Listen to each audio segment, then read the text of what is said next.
Okay, so let's continue. Now the as was completed. Thus the canoe, too, was beginning to take a finished shape. It was 15 feet long, 3 feet deep, and scarcely a foot wide. Often as he worked, the boy would pause to admire his craft. It was a beautiful canoe. How proud his father would be. Alas, that it was such slow work. When the hull had been hollowed out, it must be smoothed off with the adze and caulked with gum.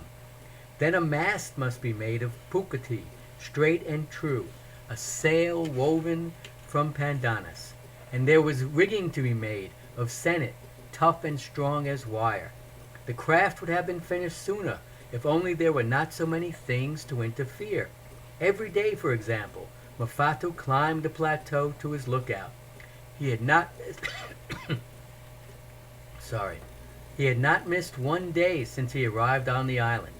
He knew that when the eaters of men came, they would sail by day, and they would have to beat against the prevailing wind. It would take them many hours to come from Smoking Island. Mafatu would be able to see them from his lookout long before they arrived.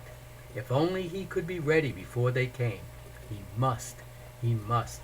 But that trip up the mountain every day took so much time. His canoe would have been finished days ago, but for that. Today I will not go, the boy thought, as he has his adze weird and chipped. It just takes too long. Then he sighed and laid down the adze. Caution was the better part of wisdom. He picked up his shining spear with its new shaft and turned toward the trail that led to the high plateau. Uri leaped ahead, his nose keen-pointed to the ground. This day, as Mafatu climbed the rough trail through the jungle, he was preoccupied, lost in his thoughts. His mind was not in this business at all. He was thinking about the rigging of his canoe, planning how he could strengthen it here, tighten it there. Some instinct of danger must have made him pause, warning him to beware. There it was, just a rustle in the undergrowth, scarcely louder than an insect's hum. The boy drew up tense and listening. Uri had dashed off on some wild goose chase of his own. The boy stood rooted, alert. He saw it then, a wild boar with lowered head, eyes red with hate, the flash of its wicked tusk. The animal pawed the ground suddenly. Its grunting snort broke the stillness. Mafatu knew a blind impulse to turn and run. Then he drew a deep breath and shouted out a challenge. Pau viri, wild pig, I, Mafatu, have come to kill you. The boar charged. Over the ground it tore. Foam flew back from its tusk. The boy braced himself. He met the charge with a perfectly timed thrust of the spear. The boar impaled itself, shoulder deep, upon the spearhead. Mafatu was thrown off balance and sent spinning. Over and over he rolled. He leaped to his feet in a panic, defenseless. But the boar toppled, gave a convulsive shudder, and lay still. Mafatu was struck dumb. He had killed the wild pig. For a second he would not grasp the wonderful truth of it. Then he leaped wildly into the air, shouting, "Oh, Tioi, I have killed the Pau. Do you hear me, Tavana Nui? I, your son, have killed a boar. Ha, ha, ha." Uri came leaping out of the jungle and balked himself hoarse at the sight of the pig. "A fine one you are," Mafatu joked at his dog. "Where were you when I needed you? Off chasing butterflies, that's you. Was it for this I saved you from the teeth of the shark? I've a mind not to give you not a little piece of this pig." Uri hung his head and dropped his tail, then brightened as Mafatu laughed. "Foolish one, here, drag your share." The boy made a rude sled of bamboo and loaded the animal onto it. Then he hitched a stout limmy about Uri's neck, and the dog threw his weight onto the task. The two started home in triumph with their burden, Mafatu singing at the top of his lungs a lusty song of blood and battle. He was all Polynesian now, charged with the ancient fierceness of his race. Victory coursed like fire through his veins. There was nothing he would not have dared, nothing he feared. Ah, life was good. When they reached the campsite, Mafatu built up a roaring fire and set a pile of stones to heat. While the stones were heating, the boy cleaned out the pig at the water's edge, then stuffed its empty belly with tea leaves and red bananas. When at last the oven stones were white and smoking, Mafatu dragged the pig back to the fire and rolled it upon the hot umu. Then he covered it with layer upon layer of plantain leaves, dozens of them, to hold in the steam and to allow the pork to cook through. Uri leaped about, sniffing at the delicious odors, barking his delight. Pork! After weeks of fish and fish and fish, how good it would taste. Besides, fish was not good for dogs. Too many bones. TV, no meat eater, looked on calmly, wondering what all this disturbance was about. The bird was content with a coconut, and Mafatu split open for him that he might join in the feast. Mafatu's mouth watered in anticipation, but even as he settled back to await the feast, his hands were busy. The sun gleamed brightly on the curving tusk that already he was making into a necklace. They formed almost a complete circle and were as white as bleached coral. Whoa! How men's tongues would chatter when they saw this fine necklace. Even grandfathers had been no finer. A strange picture on that lonely beach under the palms, a pig roasting on a fire, a boy lean and brown and strong, making a boar's tooth necklace, a prancing yellow dog, and a calm, wide-winged albatross pecking at a coconut. Mafatu slipped the necklace about his throat, and he could fairly feel its magic charging him with strength. He pulled the oven stones away, and there lay the pig, golden, glowing, done to a turn. Juice ran in little rivulets down its sides. As Mafatu ate, one thought alone filled his mind, overshadowing even his enjoyment. Soon he would be ready. He had killed the shark, he had killed the pig.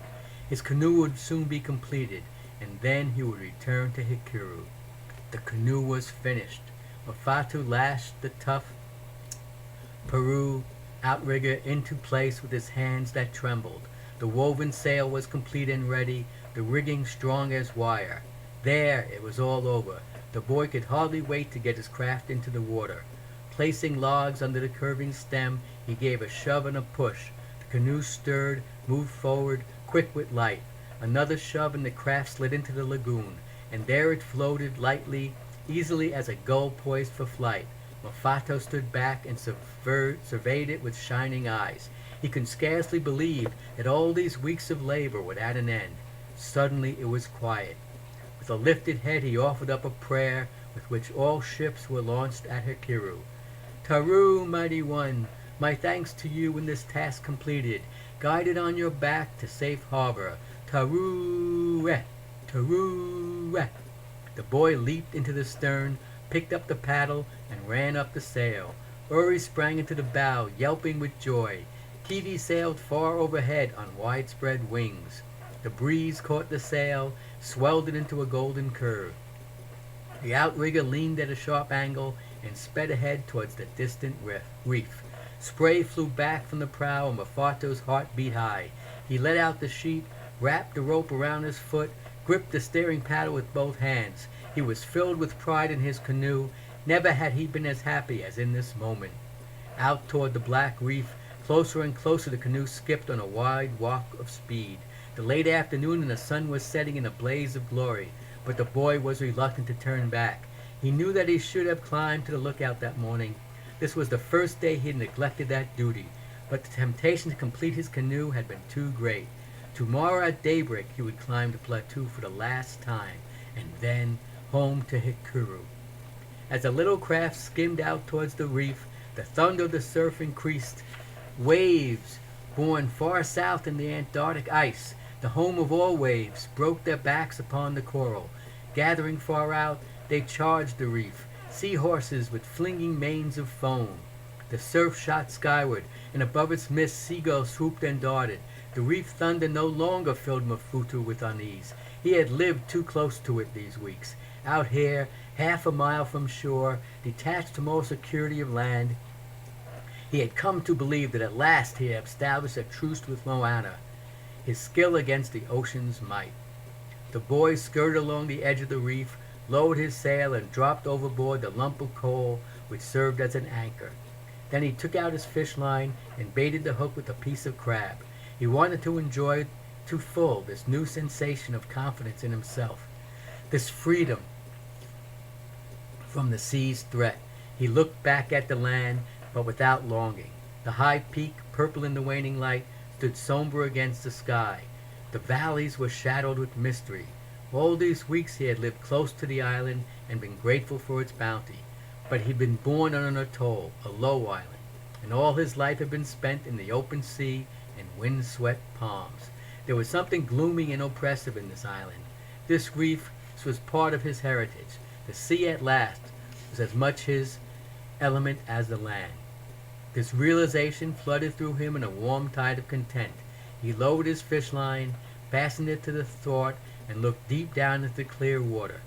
He saw a scarlet rock cod materialize, hang in the shadow of the canoe, motionless save for the slight movement of its gills. With a sudden flip of its tail, it vanished. How fantastic was that undersea world! The boy saw branching corals as large as trees, through which jellyfishes floated like fog. He saw shoals of tiny mullet, miniature arrowheads, the whole school scarcely larger than your hand. An eel drew its ugly head back into a shadowy cavern. Here, beside the wall of reef, Mafatu's bamboo fish trap hung suspended. Before he returned to shore, he would empty the trap.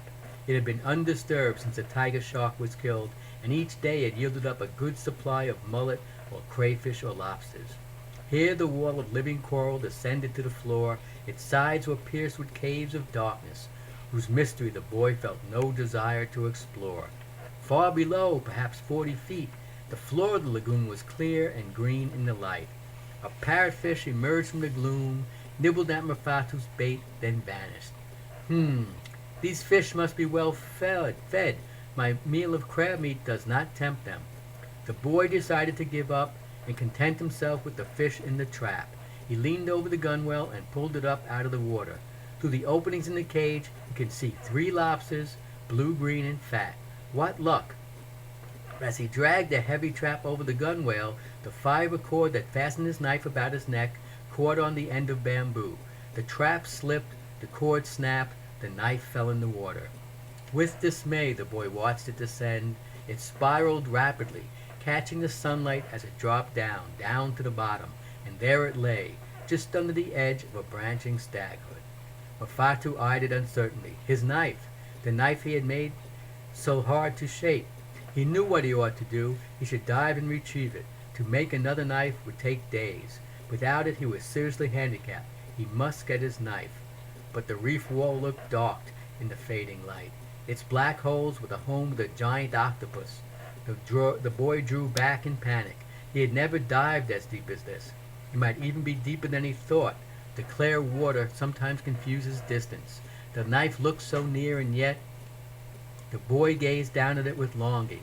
He remembered the morning he had found the whale skeleton, the first one he had ever seen. Surely Mao, god of the fishermen, had sent the whale there to die for his use.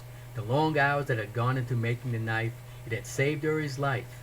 And now Uri was looking at his master with eyes puzzled and true. Mafatu drew a deep breath. How could he abandon that knife? Would Maui, the thought chilled him, think him a coward? Was he still the boy who was afraid? He leaped to his feet, gave a brave hitch to his Peru, then he was overside in the water. He hung for a moment at the gunwale, breathing deeply. Inhaling and releasing the air in a long-drawn whistle, he prepared his lungs for the pressure of the depths. Many times he had seen the pearl divers do it. In the canoe lay a coral weight fastened to a length of sennit. Mafatu took this weight and held the cord in his toes. With a final deep breath, he descended feet first, allowing the weight to pull him downward. At about 20 feet, he released the weight, turned over, and swam for the bottom. Here the water was cool and green. The sunlight filtered from above in long bands. Painted fish fled before him.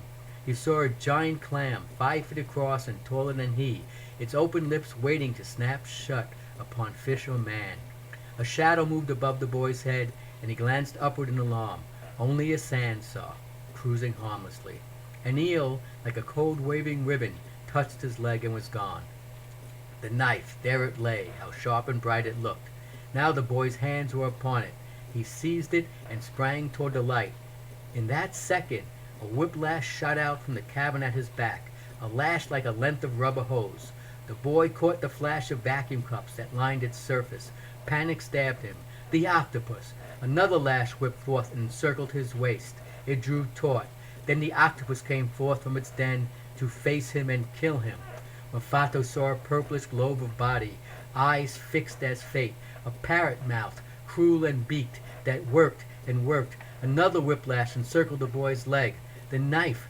Desperately Mafatu stabbed for one of the eyes. Then darkness clouded the water as the octopus siphoned out his venom. There in the gloom a boy fought for his life with the most dreaded monster of the deep. He could feel the sucking pressure of those tentacles. The wind was almost gone. Blindly Mafatu stabbed again, this time for the other eye. The blow, so widely driven, went true. The terrible grip relaxed, the tentacles grew limp, and Mafatu was springing upward, drawn toward the light and air. When he reached the canoe, he had hardly enough strength to grip the gunwale, but cling he did, breath coming in tearing gasps. Uri, beside himself, dashed from one end of the canoe to the other, crying.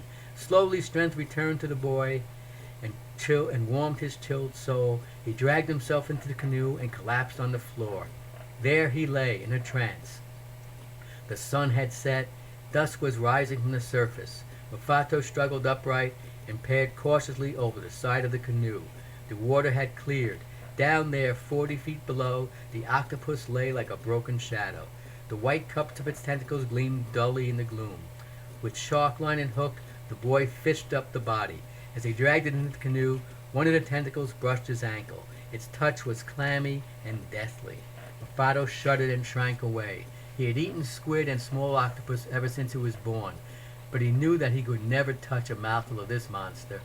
He raised his spear and plunged it again and again into the body, shouting out a savage cry of triumph. 1,000 years of heritage sounded in his cry. Once more Mafatu had protected him. What to do with the octopus?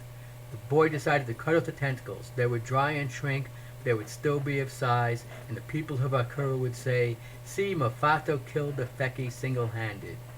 Dusk, almost an instant, turned into night. As Mafatu turned the nose of the canoe toward shore, the first stars were appearing, bright and friendly.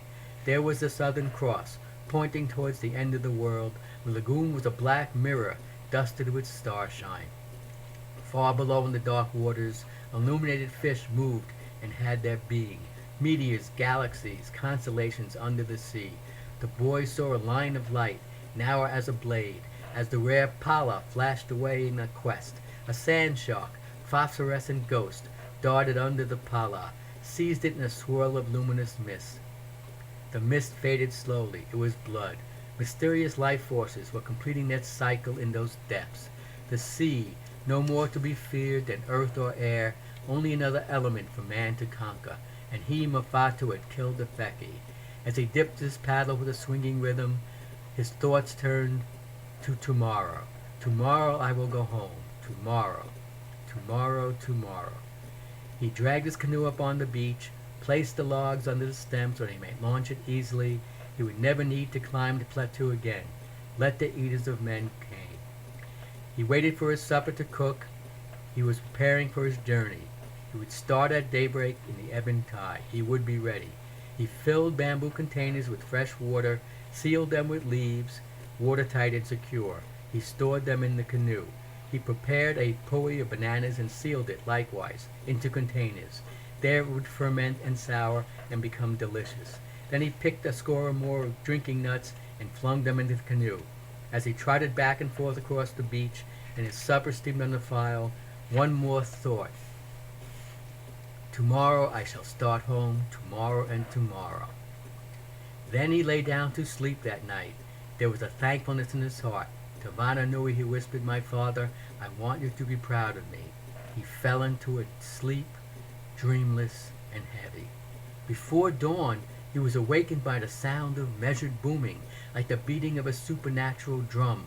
Thump, thump, thump, thump, thump, thump. It rose above the thunder of the reef. Instantly awake, listening with every sense, Mafatu sat upright. Far out on the reef, The sea burst and shot upward like sheeted ghost in the moonlight. Then it came again. Thump, thump, thump, thump, thump, thump. Steady as a pulse, beating in the heart of darkness. And then Mafatu knew the eaters of men had come.